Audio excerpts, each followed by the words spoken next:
I know you're a promoter, a DJ, a graphic designer, a businessman. So with all these creative endeavors and passions, like where did your journey begin to get you?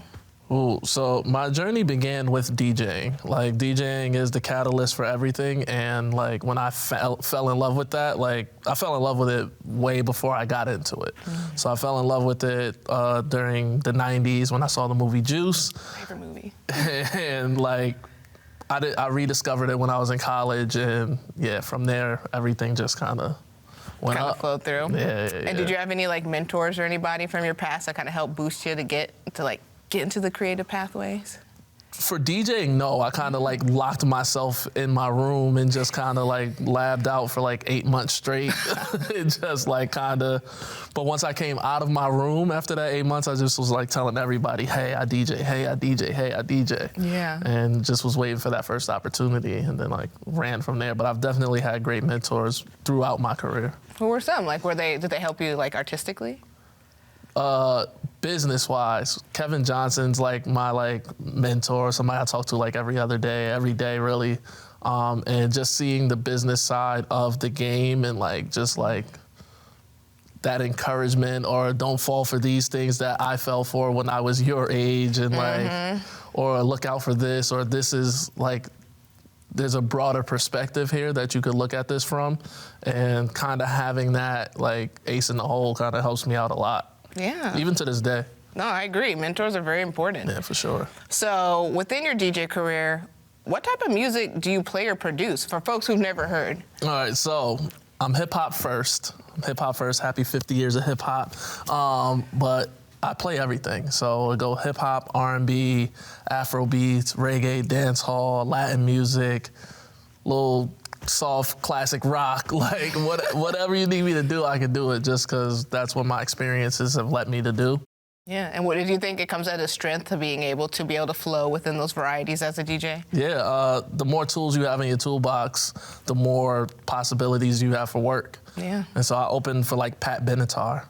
And like I said, I'm hip hop first, so when I step out on stage, I got my jewelry, I got my chains on, they're looking at me like, what's about to happen right now? For Pat Benatar? And, you know, she's in the Rock and Roll Hall of Fame. And so, you know, I pour some sugar on me and some AC/DC. They're like, okay, this guy knows his stuff. I love that. Yeah, So knowing you're a businessman and honestly a very well-known like entrepreneur within the area, so when was the moment you realized you could use your musical abilities to create a business? Well, what was that? You know what? I'm actually gonna go to business for myself instead of working for other folks. So, funny enough, it was just me doing the job, but the club like manager had asked me, he's like, hey, who should we bring up? And I was like, well, you should bring up this act. And after looking at the spreadsheet backstage and realizing that my idea had made $30,000, $40,000 that night, and I walked away with $300 that night, I was like, we gotta make some adjustments. Yeah, that's when I knew that like my ideas and my business was like valuable, and I could, you know, kind of make a living from this. And what's your business called? My business currently is called Always Outside. I'm also DJ TGIF. Like, and now Always Outside, what's the meaning behind that name? Because I'm always outside. There we go. If you're looking for me, I'm outside. I'm involved. I'm in the community. I'm in these streets. Yeah, I'm always out here, so yeah. Yeah, it's a perfect business name. So I want to know, how do you curate, like when you do these parties and these events, how do you curate the good vibes? Like how do you curate the energy so everyone's engaged, everyone's connected? Because I've seen DJs play, it's really, it's like psychology. You're like watching the crowd, you're feeling the crowd. So how do you work with that? I mean, some of it just like kind of happens. So some of it's like really based on like what's happening within the world. So like Drake and J. Cole are going on tour. It's called the All a Blur tour. My life's a blur. I threw it. It's all a blur part. It's like, it's a moment, you know what I'm saying? So sometimes capitalizing off of moments, like, and you can build around a vibe, or you get that stroke of inspiration. Or if I like Amapiano, which is like music coming out of South Africa, which is taking over the world right now. And I'm like, well, I want to do an Amapiano party. How do I get people who may not know what that is interested in it, and I'm like, maybe I'll do it at the Van Gogh exhibit. Yeah. You know, like this vibe with this, and like we'll do, you know? Yeah. And you kind of start to create things like that. And I was like, hey, who's interested in something like this? Yeah, and how do you like read I guess because, you know, it's a little bit of marketing too.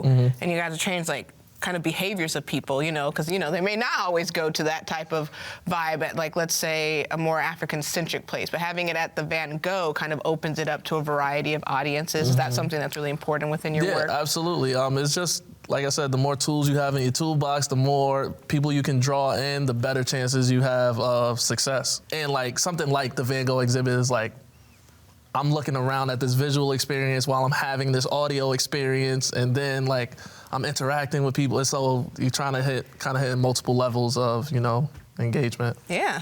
So every artist, you know, kind of has their niche. You kind of already glanced over a little bit of, like, what your special thing is. So what would you, in your own words, consider your thing that sets you apart from the majority of DJs in the area? Because you're everywhere, like everywhere, not even just in New York. So what's your strength? I'm relentless.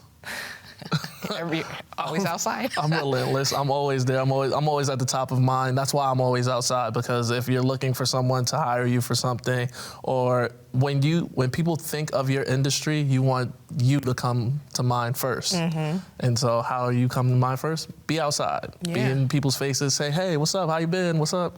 How you doing? Support events. Like, even when you're not working, be outside. Like, go do stuff. Like, be a part of the community, go too. support stuff. Don't just be a business person, be a consumer too.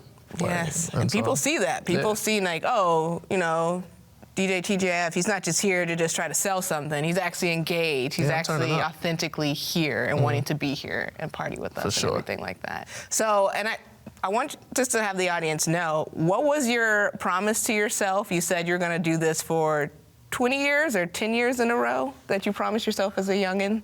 So when I said I was going to start to DJ, I just was like, 20 years straight. 20 years straight, no stopping, no breaks, I'm taking time off, I'm taking a sabbatical to, you know, none of that. 20 years straight. We're gonna do this for 20 years straight and accomplish whatever we can accomplish out of it. And I'm in year 15 right now. That's crazy, year 15. That's really great, man. And what have been some of your accomplishments in those 15 years that you would say are your highlight moments? Ooh.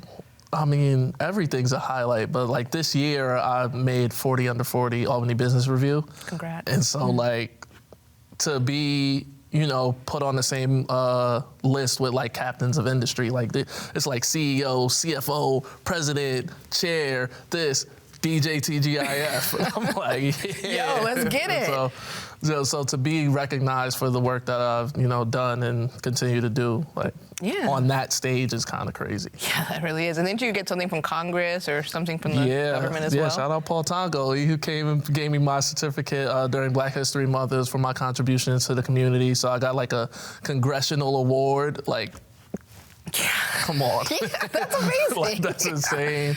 I've DJ'd at the United Nations, like, 15 years of grinding. Look where it goes, it's man. crazy. And so everything's a blessing, and I'm thankful for all of it. Yeah.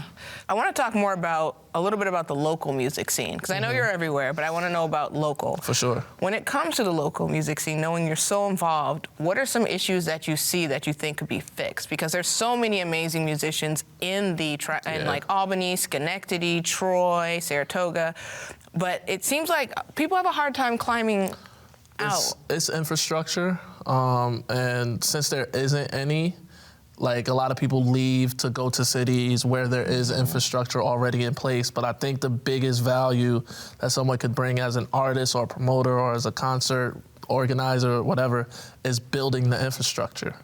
And like, people who do artist showcases like a DJ Hollywood, like MBB Rexy, like they have started to build those platforms and are nurturing artists so people can just come here and do stuff, or people that are from here can do stuff here, as well as, you know, explore options out of town and out of state and stuff like that. Yeah. And how do you think, you know, you mentioned like DJ Hollywood, but how do you think as a community, how can we all get there together? Like, do we need to like create independent record labels? Like, how can we just... Well, everybody, like, an independent record label is cool, but like everybody's putting their music on DistroKid and putting their music straight to streaming services. So really, it's just getting the word out there, getting people to say, hey, I'm doing music. This is where it's readily available if you like this show that I'm a part of. But it's like you have, a local music showcase. You have a Live at 5 and Tulip Fest and all these like things that are happening. You just got to kind of put it all together. Yeah, it's got to show yourself, show out, as you said. So this is in. What if you were to give one word of advice for artists out there who really want to make it and be in your shoes, or do that type of like, oh, I'm just gonna just go until I like get to my goals? What kind of a word of advice would you give them? My secret weapon, my superpower, the thing that has set me apart, the thing that has made me a success, is knowing my value, and I started throwing my own events. I did the events myself instead of being like a private contractor, instead of being a DJ for hire. I started throwing my own events, and I set basically my own value. And so if I, by myself, can bring 500 people, 1,000 people, 2,000, 2,500 people to an event, that's my value, not this like gig rate. Yeah. You know what I'm saying? And so, yeah, that's kind of, I would tell somebody trying to get into the business or trying to build and trying to become more, do your own things. Yeah, trusting yourself. Yeah, absolutely. If you're an artist and you throw your own art show, if you're a musician, throw your own concert, if you're a DJ, throw your own parties. Like, that will set you apart. That will set what your demand is, and then you build it. Awesome. Well, thank you. Here's to building empires together. All right, appreciate you, Craig, and thank you for being on the show today. Thank you.